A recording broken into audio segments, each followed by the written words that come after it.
নাহমাদু ওয়া নুসাল্লি আলা রাসূলিহিল কারীম, আম্মা বা'দ।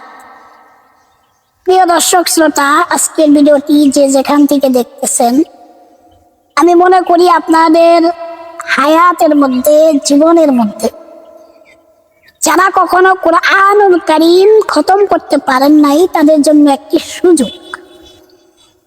আল্লাহ সুবহানাহু ওয়া তাআলা বলেন, কুরআনুল কারীমের মধ্যে এমন একটি সূরা আছে, যেই সূরাটা আমি আর আপনি যদি একবার তেলাওয়াত করি, আল্লাহ রাব্বুল আলামিন বলেন, আমি ওই বান্দার আমলনামার মধ্যে 10 পারা কুরআনুল কারীম পড়ার সওয়াব দান করি। সুবহানাল্লাহ।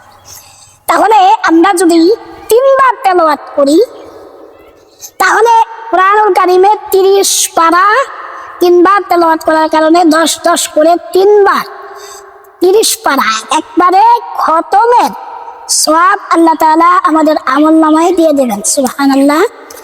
তো সেই সূরাটি কোন সূরা, কি এমন সূরা এত দাম?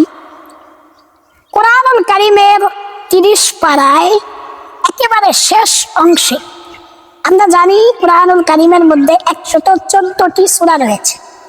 তো সূরাটির সিরিয়াল হলো 112 নম্বর সিরিয়াল, 112 নম্বর সূরা, সূরাতুল ইখলাস। আমরা সবাই পারি, যারা পারি না তারা শিখে নেব ইনশাআল্লাহ। এই সূরাতুল ইখলাসের আমল এতটাই দামি, শুধু তাই না, আল্লাহ বলেন, আরেকটি হাদিসের মধ্যে আসছে, রাসূলুল্লাহ সাল্লাল্লাহু আলাইহি ওয়াসাল্লাম বলেছেন যে আমার এক সাহাবী মারা গিয়েছিলেন, কিন্তু আমি দেখতেছিলাম আসমান থেকে 70,000 নূরের ফেরেশতা আসতেছে।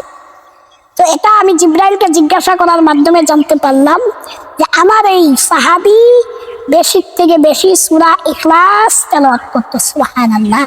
তাহলে আমরাও যদি সূরা ইখলাস তেলাওয়াত করি, আরো ফজিলত আছে। তো আমরা যদি সূরা ইখলাস তেলাওয়াত করি, অন্তত এই 2টাও যদি পাই, আর কিছু জীবনে লাগে বলেন।